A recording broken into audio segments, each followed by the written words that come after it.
here's a story that perfectly sums up modern Canada. Take a look at these Facebook Marketplace listings. They're from Edmonton. The seller isn't even trying to be subtle here. Pure feme or apheme, no mixing. Now, if you're wondering what apheme is, it's another name for opium, the derivative of the opium poppy, the raw material used to make morphine, heroin, and other opioids.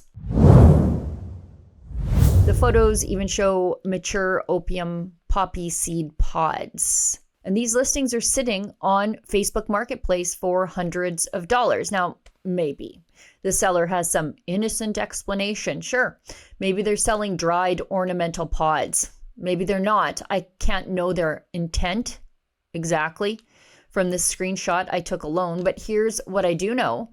If someone put up a Facebook Marketplace listing advertising pure cocaine for $350, do you think it would stay online for very long? Of course not.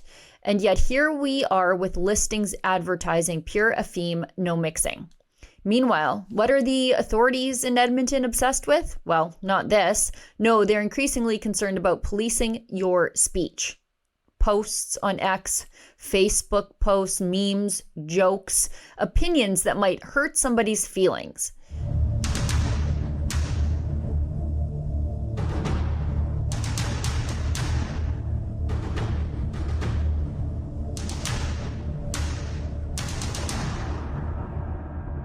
It's amazing how quickly governments can mobilize when someone uses the wrong pronoun or posts an offensive joke online or calls for, let's say, for example, non-citizen online feme peddlers to be deported, but an apparent listing for an opium product, somehow that slips right through the cracks.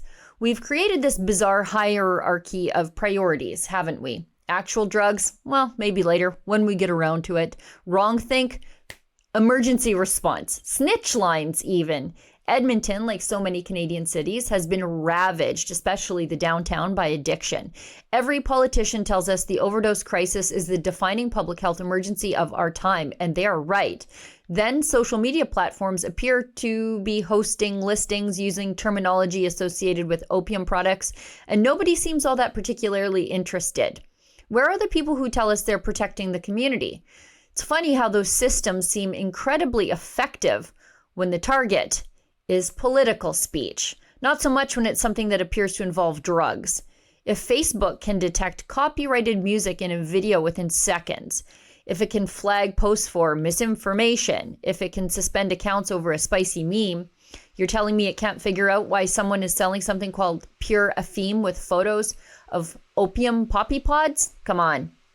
Either the platform isn't paying attention or doesn't care enough to enforce its own rules consistently. Neither answer is particularly reassuring, and this isn't just a Facebook problem. It's a symptom of a country that has lost sight of what public safety actually means. Public safety isn't protecting adults from controversial opinions. Public safety is protecting communities from crime, addiction, violence, and exploitation. And it seems as though we've inverted those priorities, because in today's Canada, saying the wrong thing often attracts more official attention than selling the wrong thing. And that should concern every one of us. For Rebel News, I'm Sheila Gunn Reid. We've got people selling opium derivatives openly on Facebook Marketplace in Edmonton, and yet the police there seem more concerned about your mean posts on X calling for the deportation of foreign criminals selling opium derivatives on X. Something is backward there. But this is a symptom of what's going on in Canada. If you agree with me, please visit yournewcanada.com.